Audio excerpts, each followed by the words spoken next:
Tekken Bowling League is a non-profit, non-professional league created for entertainment purposes only. The events or storylines that occur in these videos are fan fiction and are in no way canon to the actual Tekken franchise.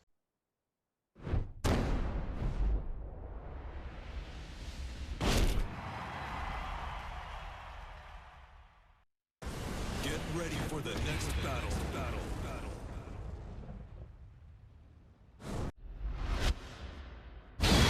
Alright, welcome back everybody to another episode of Tekken Bowling League. This time the Stooges will take on Team Paradise in our second round of the tournament.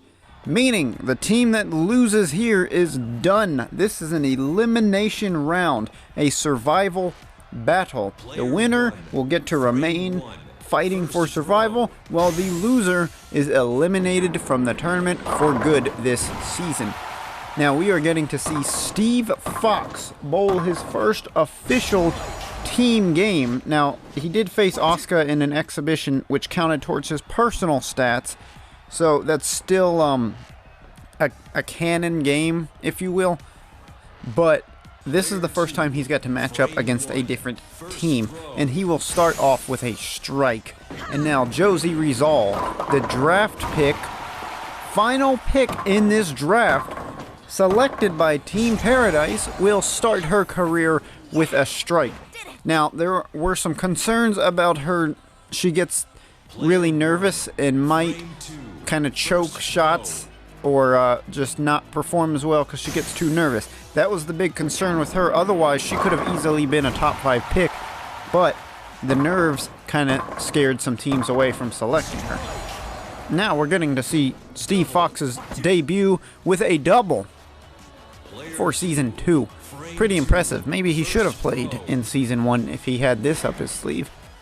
Back to Josie. A very slow ball. See, this is exactly why teams wanted to pass on her. The lights come down. The intensity of the arena, I guess is what I'm trying to say here. And it just got to her right there. Just looks like the ball dropped off her hand, rolled into the gutter.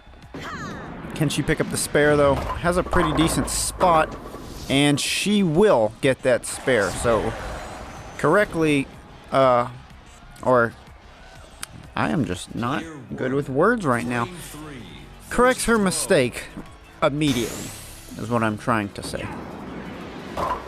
And now Steve Fox bowls one down the left side and only hits about 3 pins. Player 1, frame 3, second throw.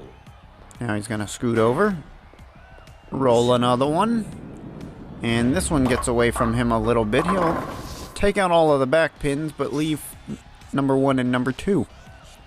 Player 2, frame 3. Back to Josie now, on the third frame. Looking like she's going up the middle with some slight spin. A nice strike for Josie. She actually is a really good bowler. It's like we say, if she can just calm her nerves, she can be elite. But if she lets them get to her, she's not going to be able to succeed. As Steve Fox hits a pocket nicely, but one pin goes untouched somehow. Not sure how that happens, but in this case, it does, and he has to go get the spare now, which he does. So a nice simple spare pickup there for Steve Fox. Now in the fourth frame, heading back to Josie Rizal. Scooting over to the far left. We've seen some curve bowlers do this lately, and doesn't quite hit the pocket. So that's going to be a baby split. Player 2, frame 4, second throw. Can she pick this up? I'm not sure where she's aiming right now. Oh, she's going to curve it across the lane, kick it into the corner pin, and pick up her spare. Pretty impressively done, actually. When she was scooting all the way over to the left, I wasn't quite sure what she was going for there, but I guess she wanted to be able to angle it so it curved into both pins. Pretty smart move, actually. Steve with a straight ball there, but just didn't have the speed to maintain, and it veered off on him at the very end. Frame 5, second throw. Steve again trying to pick up a spare today. and does so effortlessly. He's been very consistent, I'll give him that. I think he's had one open frame, and the rest have been strikes and spares. Frame 5, first throw. Josie now taking her time, lining up the shot. She's trying from the right side now and leaves 3. I think she's still trying to find her location here. She wants to find some consistency in her game and just trying to find the right spot of where to throw from. And what is... oh, that was close. I actually thought it was going to clip into that pin and knock out the 10, but hit it just right to where it just went straight back, bounced off the wall. Only got 1 pin, so only 9 on that one. And now Steve, again, has kind of the right line, just not the right speed, although you do got to hit that head pin. Frame 6, second throw. Scooting over, he's been pretty solid at picking up spares today. Not this time. And no luck on the kickback. So he will miss the head pin that we just mentioned. Needs to be hit. So Josie again back on the left side, and she will get another strike. She's actually been doing very well. She's getting excited. Every time she gets a strike, she just goes, yes! Good for you, Josie. Steve with another good line, not good speed, and that pin most likely would have fell over if he had the speed to go along with it. Frame 7, second throw. He's been pretty solid picking up these spares though, other than that last frame, and oh, just barely clips it, but hey, a spare is a spare. As long as the pin goes down, that's all that matters. Player 2, frame 7. So he has 2 open frames. Josie now, with the lights down. Last time she struggled. This time hits everything except public enemy number 1, the 5 pin. Player 2, frame 7, second throw. Scoots over just a tinch, rolls it, puts a tad bit of spin on it, and that's all it takes. A spare.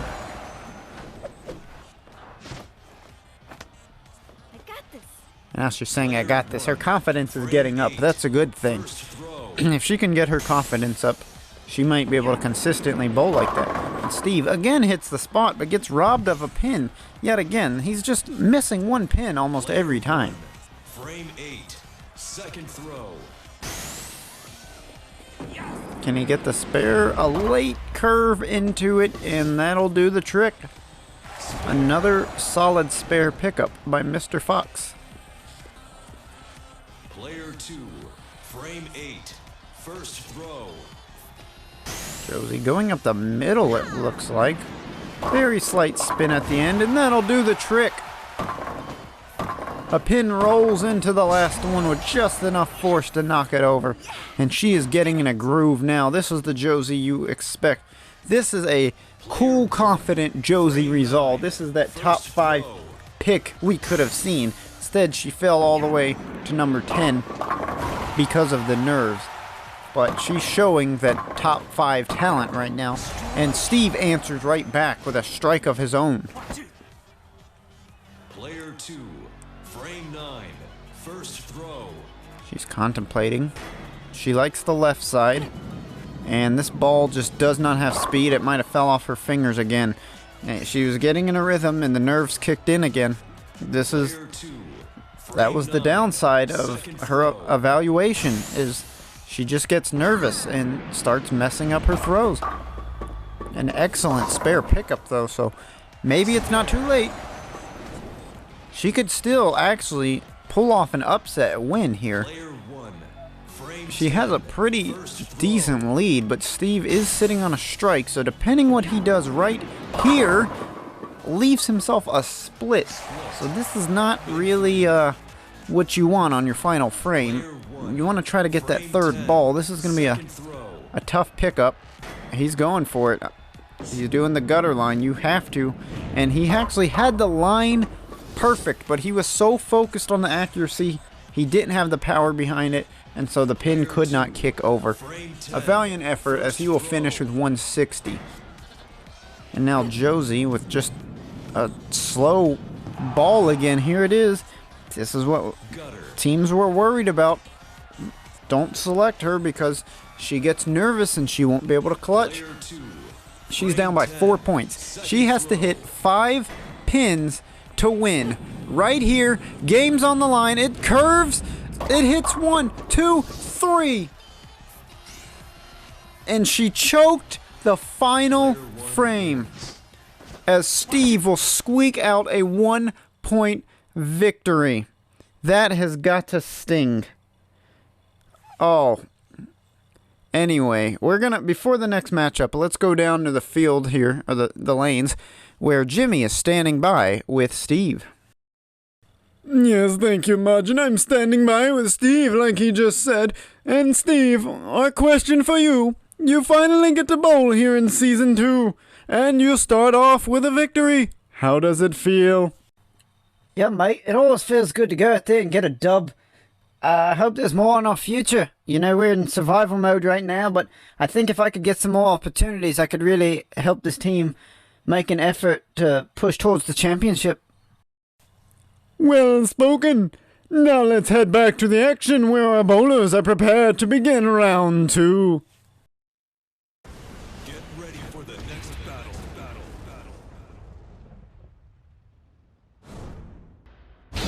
Alright, and we are back with the second matchup. Paul Phoenix will be getting his second career start as he faces off against Eddie Gordo, who will be getting his first career start. Interesting matchup here. You're going with the powerhouse versus an unknown commodity. So the interesting thing here, you may have noticed that there's no captains involved right now. That is because both of them had to play in their previous matchup. Due to the new rules of everybody gets a chance, the two that did not participate overrules the whole captain must play rule. So what happens here is if Eddie were to win this matchup, then martial law would have to come out because it would be a full cycle. So it's kind of just like the overtime rule, the captain has to come out. But because the captain's already played in the previous game and this is a double elimination tournament, then the players that did not participate in the first one will play following. So that, you know, win or loss, it's going to be like that for every game. So for the future games that we see here on the channel, the two that did not participate in their first matchup are the ones you're going to see bowling in their second matchup. So that being said, let's start talking about the action here. Paul started off with a strike, as did Eddie, so great start for both of them. And now Paul will hit 9 pins here. Oh, excuse me, Paul started with a spare. And bowls one right down the gutter line with some precision accuracy. You know, he has power, he doesn't put a lot of spin on the ball, so as long as he can maintain that power and just aim the ball where he wants to, he can be making strikes and spares all game long. Eddie, we don't really know anything about. He had that curveball strike on the first one, goes for it again, but doesn't have the speed or the spot that he wanted. So it's only going to clip 1 pin at the end there. Frame 2, second throw. Let's see if he can get back on track, though. He's going up the middle. Another slow ball. Has a nice little curve to it, but not a lot of power. So there's going to be 2 pins that don't get knocked over. Player 1, frame 3, first throw. And we're back to Paul. He's going right up the middle. Doesn't look like he's putting a lot of power on it. I wonder if he's trying to go for a safer route, like a maintain the lead type of approach. Not the best way to go about it. I mean, he's only got 2 spares. He's going to have to start getting some strikes at some point, but he is doing a good job of cleaning up his spares, so that's what you like to see.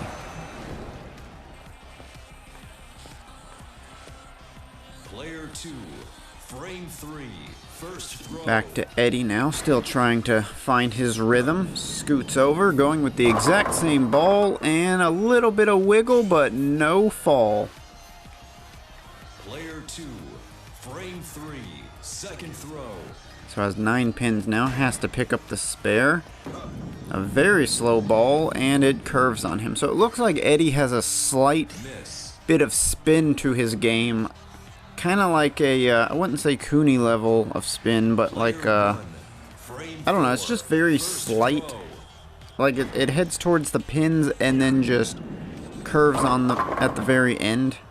So, interesting to see if he could find a spot to be able to fully utilize his style. Paul likes to just roll it right up the middle, but he's not putting enough power on his ball. And that time he does, and gets another spare. That is 4 straight for him now. Still no strikes, but 4 straight spares. Eddie has 1 strike, and has followed that up with 2 open frames. So he's looking to get back on track, finds his spot, finds the power, and that's what we're looking for. He just needs to do that every frame. That is the signature Eddie ball. That is what his identity looks like it's going to be, is that kind of straight ball with a slight curve at the very end. Meanwhile, Paul is just going to boulder it right down the center. Again, no speed. If it had the speed, that might have worked. He's going to leave himself 1 pin, and we know how this 1 pin usually goes for people. We'll see if he can do it. He's going to go somewhat across the lane, and he's going to get it. Nice spare pickup. Player 2, frame 5, first throw. Back to Eddie now, scooting over. Has his spot, looks good. I don't know if there was enough speed. He leaves himself an interesting split here. Player 2, It's gonna have to kick, or he can go right through the middle. Let's see which one he chooses. He's going for the middle. Perfect precision.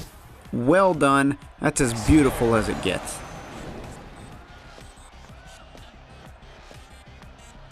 Player 1, frame 6, first throw. Back to Paul now, ripping one down the middle. For some reason, he's just not putting a lot of speed on his throw. I don't know if he was just trying to hold a lead. I mean, he's gotten all spares, so it's working. But at some point, he's going to have to just rip it. He's doing it on the spares. But if he can do that on the strikes, he might, or on the first throw, he might get more strikes. Player 2, frame 6, first throw. So far from Eddie, we've seen a lot of inconsistency, and now he will overcharge. Player 2, I think everybody does it at least once. This is the first time for Mr. Gordo. And then he will follow that up with a really slow ball that will just completely miss everything and clip about 3 pins.